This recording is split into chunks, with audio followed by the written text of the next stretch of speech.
Welcome to week 3 of 10 Metaphysics in the Bible. Today's topic, Thanksgiving happens on October 17th, 2022, and that's happening in the stars. The question for the day was, do you keep your own counsel? I.e., are you your own judge? And we went around the room and wow, we got some quite the interesting conversation going. It's not an easy question to answer. We're just going to go through the presentation. And again, if anybody has a question, please do stop. So what's happening in the sky on October 17th? The true Thanksgiving is upon us. The sun, aligns with the star Spica. And the star Spica, the grain of wheat, which aligns in a true west, or the harvest. So the west is where the sun sets, right? We'll talk about that a little bit later. So do the stars and the Egyptian walls show us this proof? And it's going to be related. This whole topic is going to be related around harvest, judgment, and Thanksgiving and how that all comes together. Because we're going to show you proof that Thanksgiving is a personal spiritual event steered by the stars, let's do a bit of research on the more recent history of Thanksgiving. Have any of you ever heard of this guy? Martin Luther is his name, from the 1500s.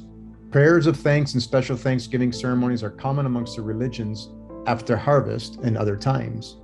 The Thanksgiving holiday in North America is rooted in English traditions dating from the Protestant Reformation. So this real Martin Luther, protested in the 1500s. Well, look at that word. I've always heard, until I researched this 2 days ago, Protestant. Well, if you change the syllables, the emphasis on the syllables, he's a protester. Okay, he was protesting. So it's going to get a little bit interesting. There is an irony here, as you will see, that this brother received all kinds of flack with his truth. The same thing that many are experiencing around the world right now with truth. So this brother wrote something called the 95 Thesis. It's a list of propositions for an academic disputation written in 1517 by Martin Luther, a professor of moral theology. So retrospectively considered this to signal the birth of Protestantism. The document advances Luther's position against what he saw as the abuse of the practical clergy selling plenary indulgences. We'll get into what that means. Luther claimed that the repentance required by Christ in order for sins to be forgiven involves inner spiritual repentance rather than merely external sacramental confessions. He argued that indulgences led Christians to avoid true repentance and sorrow for sin, believing that they could forego it by obtaining an indulgence. Well, what is this indulgence? In the teaching of the Catholic Church, an indulgence is a way to reduce the amount of punishment one has to undergo for sins. The Catechism of the Catholic Church describes an indulgence as a remission before God of the temporal punishment due to sins whose guilt has. Well, further down in the Wikipedia document is what it says. Some penances could be commuted through payments or substitutions. It became customary to commute penances to less demanding works, such as prayers, alms, fasts, and even payment of fixed sums of money depending on various kinds of offenses. So when the church started selling the forgiveness of sins, this guy was a little beside himself, and he was a protester, and they call himself a Protestant. So there's more religion separationism, right? More labels. But the people that speak the truth always wear a label, but their label's never truth. So you ever tell anybody who you are, just tell them you're full of love and truth. That's what we're here to learn about. So let's just look at a few of his, 95? Even the Pope, who can offer forgiveness, cannot totally forgive sins held within. An indulgence will not save a man. In other words, here's some money. Okay, I'll stop doing that. It don't work that way. And then if you go back to doing it again, you didn't learn anything, right? A dead soul cannot be saved by an indulgence. Only a very few sinners can be pardoned, but these people would have to be perfect. Pure love, right? Therefore, most people are being deceived by indulgences. So when you look at the main history that Wikipedia shows of Thanksgiving, it leads you back to here. He's trying to show you that you got to keep your own counsel. You got to be your own judge. You got to forgive your own sins. And there's specific ways of doing that. And like we've taught before, basically What would you have done differently? Imagine what you would have done differently. Now go plant some seeds.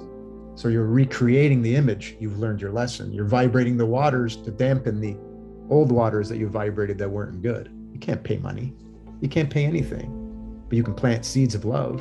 So again, this is just a reminder that for this presentation, do you keep your own counsel? We want you to focus on that, right? We're going to move on into the dendrozodiac. This is the source of where the misinterpretations came from.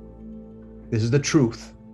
They stem from this plus the rest of the Egyptian walls. Again, the word Egypt is in the Bible over 600 times. That's why we went to Egypt to study. So if you look at a zodiac, this is the east and this is the west. If you're from the northern hemisphere, if you're looking south, the sun rises to your left and then it sets in the west. It's no different than the seasons start in Aries and they end in Libra in the west. See the sun, that's Libra. They say it's the Omega, the Alpha, Aries to the Omega. This is the symbol of the sun setting. And that's when we go to sleep every day. So at 6 a.m. and then the night, 6 p.m. we go to sleep. So conscious, subconscious. It's no different than a phoenix rising that we're upon and our consciousness raising right now. And the peak is April next year. And from 131 AD, when we got our spiritual Alzheimer's, when we died on the cross that we showed you in the previous video. Jumping just quickly back, we're telling you that the sun aligns Spica. Well, here's Spica, the grain of wheat, harvest. On etymology online, the bright star in constellation Virgo from Latin literally means ear of grain, the crop, you. So in the Bible, when they talk about harvest, you'd swear that the Bible was a farming book. So here's Spica, right here. That's the ear of grain, and it sits right along the west line, is time of harvest. So when the sun comes and meets Spica in the stars, that is the true Thanksgiving. That is the true harvest date, because you are the sun. And Spica is you as the grain of crop ready for harvest. In other words, are you harvestable? Are you pure in love?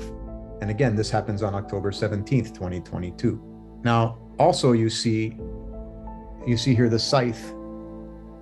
This is Ceres, the harvester. This is where all these stories come from the Egyptian walls. People took this literally. Yeah, we harvest our crop in the fall, but we also get harvested based on the stars.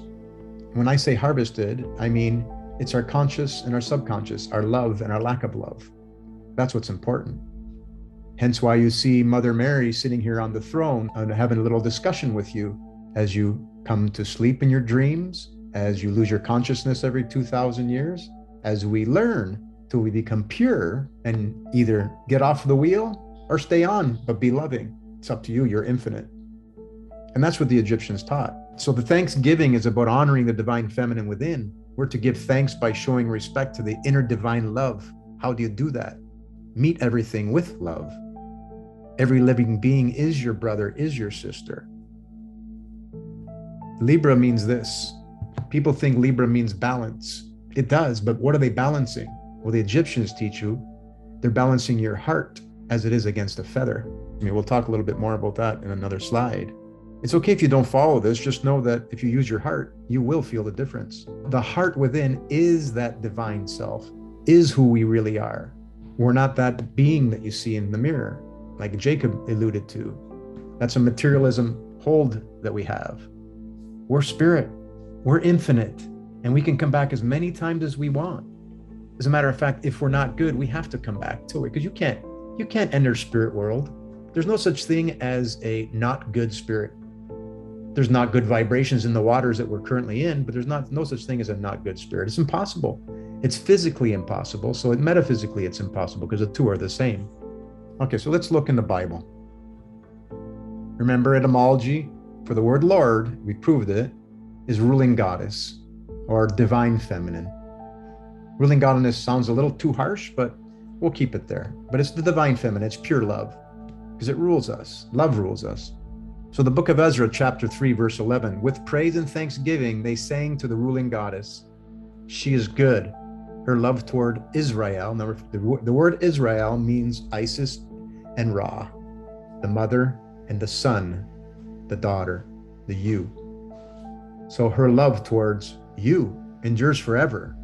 You are love, and it's within you. You don't have to go find it. And the only way to tune into it is be love.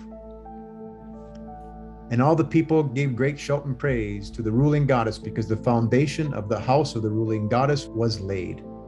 Give thanks for the revelation of the divine feminine within, because that ruling goddess is within you. It's there. You don't have to go search for it to tune into it. Like I said, just be loving. In the book of Isaiah, chapter 51, verse 3, the ruling goddess will surely comfort Zion and will look for compassion on all her ruins. That's the fall of Babylon that we're going to be upon. She will make her deserts like Eden, her wastelands like the garden of the ruling goddess. Joy and gladness will be found in her, thanksgiving and the sound of singing. So thanksgiving is about your revelation, about her return in you. She's always been in you, but the return of your revelation of that connection with divine spirit within. That's really important, because she is in you. Pure love is in you. So moving along to the book of Psalm, a psalm for giving grateful praise. Shout for joy to the ruling goddess, all the earth. Worship the ruling goddess with gladness. Come before her with joyful songs. Know that the ruling goddess is God. It is she who made us, and we are her. We are her. It's in the Bible. We are her people, the sheep of her pasture. Remember, the only way in and out of these waters is through her womb. You can't get into these waters through a man. It's only with love and through the mother's womb. Enter her gates with thanksgiving. See, there's the word thanksgiving in the Bible and Psalm. Enter her gates with thanksgiving, and her courts with praise. Give thanks to her and praise her name. But remember, this is not an idol. You're not to worship an idol. It's love. It's that no thing called love. You can't grasp it. You can't bottle it. It's in you, and you just got to bring it out. For the ruling goddess is good, and her love endures forever. Her faithfulness continues through all generations. We are her, and the phoenix rises. Leonardo da Vinci was born at the last phoenix rising in 1465. He was 13 years old. The Vitruvian Man is the phoenix rising. When you look at the whole print, he was very Christ conscious, because Christ consciousness rises up to me every 558 years. He painted his self-portrait of the divine feminine within. The people who said, Da Vinci, we think the Mona Lisa is a self-portrait. It is, but it's the divine feminine within. He was very smart. He was very Christ conscious. It's beautiful. This is our revelation. We have that within us. How do we tap into it? Love. Okay, so let's look at harvest in the Bible. Remember, we're going to focus on harvest, judgment, and thanksgiving. And here's all the different numbers of the word harvest. 204 times in a New Living, and so on and so forth. Then you even see 51 words for the word wheat. Well, that's spica. You. When you read all the verses with harvest in it, there's not very many that have the truth. The rest are misinterpretations off the Egyptian walls. It sounds like a farming book, but it's supposed to be a harvest book of you and how you get harvested when you're only pure love. So this is what's on the Egyptian walls. The crook and the flail. Those are tools that are used for harvesting wheat, for harvesting spica, for self-harvest.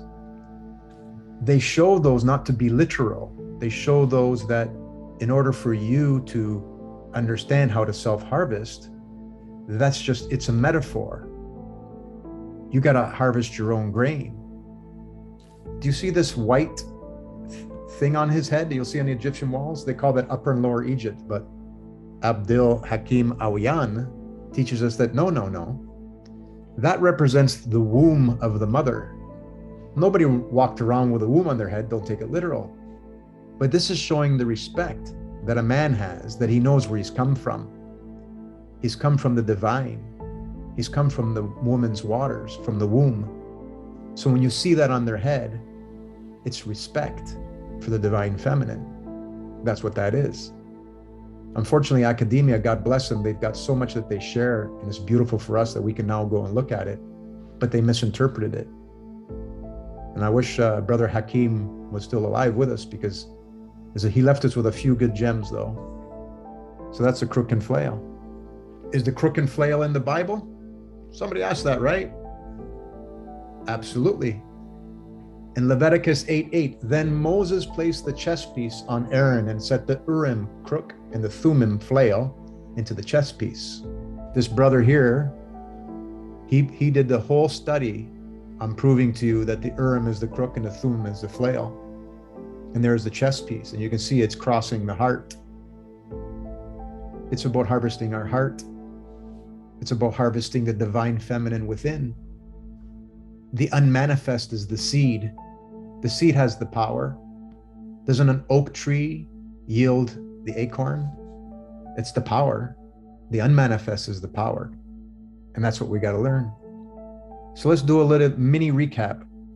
To connect with the divine feminine within, you can only pass through her gates with a loving heart. Your heart is light as a feather. You may have seen this before. This is the weighing of the heart ceremony on the Egyptian walls. You, Anubis, would represent your father, the father figure. This is Saturn, father time, with your heart on one side and a feather on the other. There's Amit, which represents Ceres. Ceres, this is Ceres right here with the scythe, right? They're just trying to say that if your heart's not as light as a feather, Ceres eats your heart. And then you come back for another round. That's the message here. That's what they're trying to portray on the Egyptian walls. Don't take it literally, of course. There's no crocodile ready to eat your heart, but it's just a message of them showing you how to pass. So we enter this gate that we talked about earlier on October 17th. When you pass the weighing of the heart, this is what they say happens. You enter the celebration, you pass the weighing of the heart. You enter the celebration of thanks and gratitude with the grace of both Marys. These are both Marys.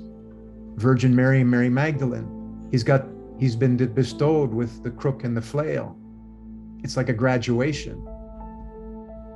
Here is the third eye, Horus, the all-seeing eye, granting him with a feather.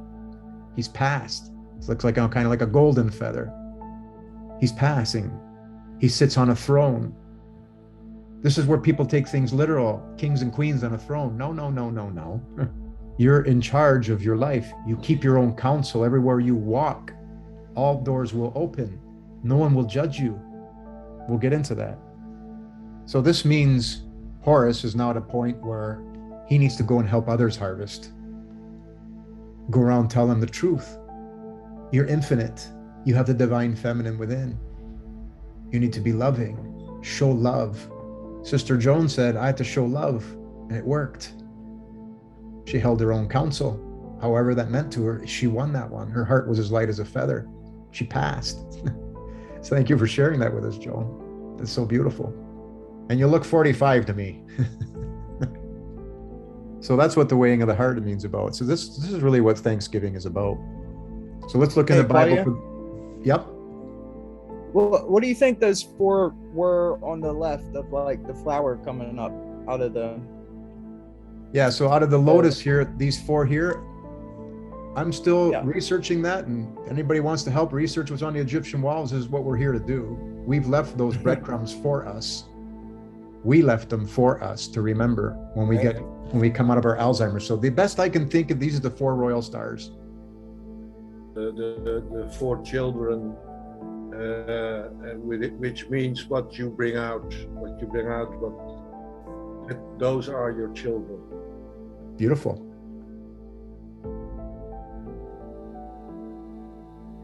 Thanks for asking that question. So you got two suggestions. You got one, those are your children, and one is that they're the four seasons. So you can see there's 42 Bible results for the word counsel in the Wycliffe Bible, 36 in the World English Bible. The word judge is in it all over the place. Look at almost 300 times in the different Bibles. But we're not supposed to judge others, right?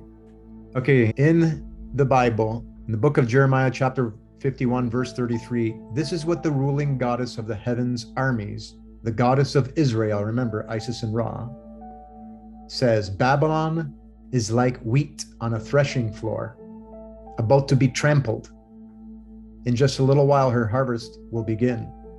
Fall of Babylon, those without a pure heart. So I know brother Martin Luther there from 1500s is happy because he's winning. He's winning. The truth is winning, and rightfully so. It has to win. It's time to win.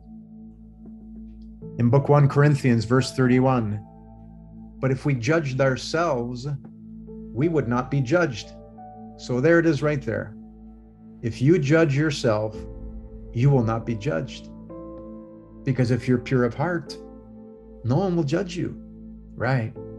But when we are judged by the ruling goddess, we are disciplined so that we may not be condemned along with this world. In other words, keep your own counsel, be your own judge, else the 7 plagues, the 7 scorpions of Isis cleanses us. And that's what we're upon right now. We're upon that revelation portion where people are cleansing all over the world. I know you've heard me say it before, but for the newcomers, the word virus is not a thing. It's a process. Virus means the snake spitting its poison. The kundalini is spitting its poison. With the phoenix rising, we get a new sun, a brighter chakras, brighter rainbows. That cleanses our body to become more loving, pure love. Book of Matthew, chapter 9, verse 37. He said to his disciple, the harvest is great, but the workers are few. There's a lot of good crop out there, but not many to show them the way. So remember, when your heart's as light as a feather, you get graduated, but what do you do after that? Well, here's a thought. There's a symbol of Atlas holding up the world, right? The inverted pyramid. Unconditional love, you at the bottom and those in need all at the top. And we know our pyramid's the wrong way now. Everybody wants to be full of materialistic items and the least amount of love. This is the pole shift that's upon us. This whole thing is shifting. It's in the Bible, it's in Revelation, it is happening, and Babylon will fall. That means we invert the pyramid. On the Dendra Zodiac, if you remember this image, right? Here's you graduating from the weighing of the heart ceremony. Now it's time for you to go around the Zodiac. And what does that mean? Job 38:32. Canst thou lead forth the mazaroth in their season? And this is, it says Awyan. Canst thou lead forth the mazaroth in their season? So what are they talking about? Well, he's got his crook and his flail, and he also carries the waz stick. This waz scepter is the phoenix rising. This waz stick is the Bennu bird. This is a stick. It shows a new branch coming out. This is, people call them suckers or whatever. This is the main branch, and then a new branch comes off the side. That's what phoenix rising need. The great blue heron is that waz stick. So he's leading forth the mazaroth through their seasons. So in other words, as we learn about the truth in the Bible and what's happening in the stars, is your heart as light as a feather, and will you move forward in showing others what they need to do? That's what's written in the Bible. And that's what Thanksgiving is about, is understanding this harvest. And are you going to be a harvester, harvesting others? That's what Thanksgiving is about. So this is the true Thanksgiving. The weighing of the heart, you graduating, the revelation, self-harvest, and helping others harvest themselves. That is what the true definition of Thanksgiving is. So on October 17th, 2022, what's that? That's going to be in 5 days. Just think about that. When the sun aligns Spica, if anything happens to you that day, and like you're getting some fantastic synchronicities, please share with the group. That would be awesome. Because we are vibrating you now with the truth. That beautiful alignment is going to bring much joy in people's lives, because this is the truth. The Canadian Thanksgiving is before 17th and the American one is after it. There are some cultures that use around this date because they kept it. That's what Thanksgiving truly means, what's in the Bible, what's on the Egyptian walls.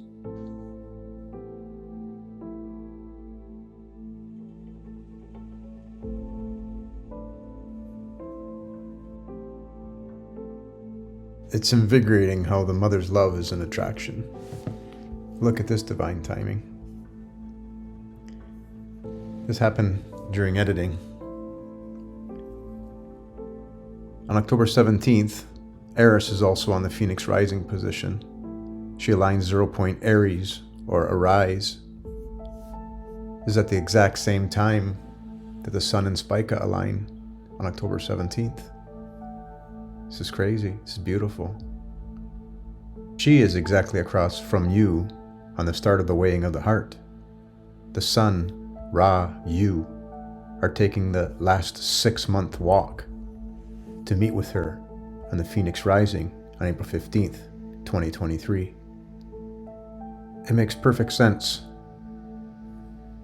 to start this walk with our heart as light as a feather, which is the month of Libra. Weighing of the heart. It's all in the sky, folks. So who and where will feel this amazing energy?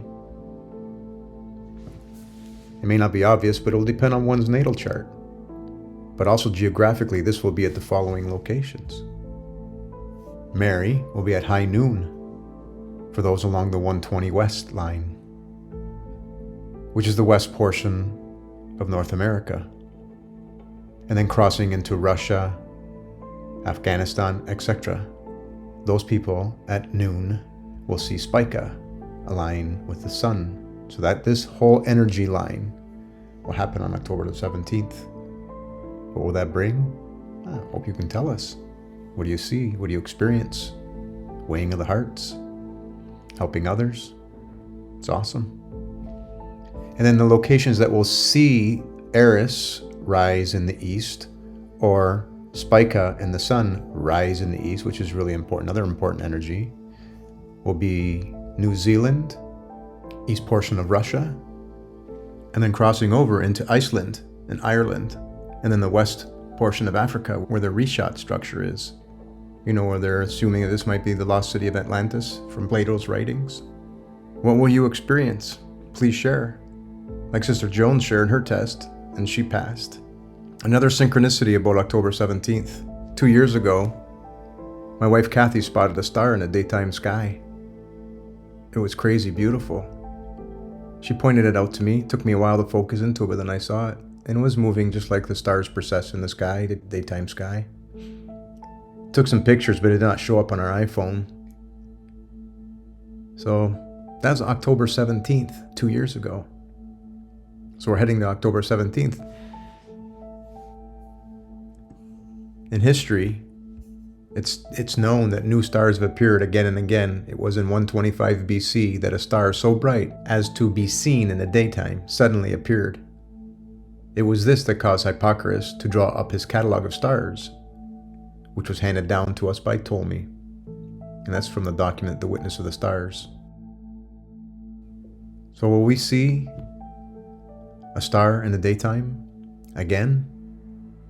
Maybe it's it for one day? Was it only that one day? I don't know. If you have a camera, a star app, and a clear sky, see if you can see this star. Visible in mid-afternoon in the northeast sky. One love.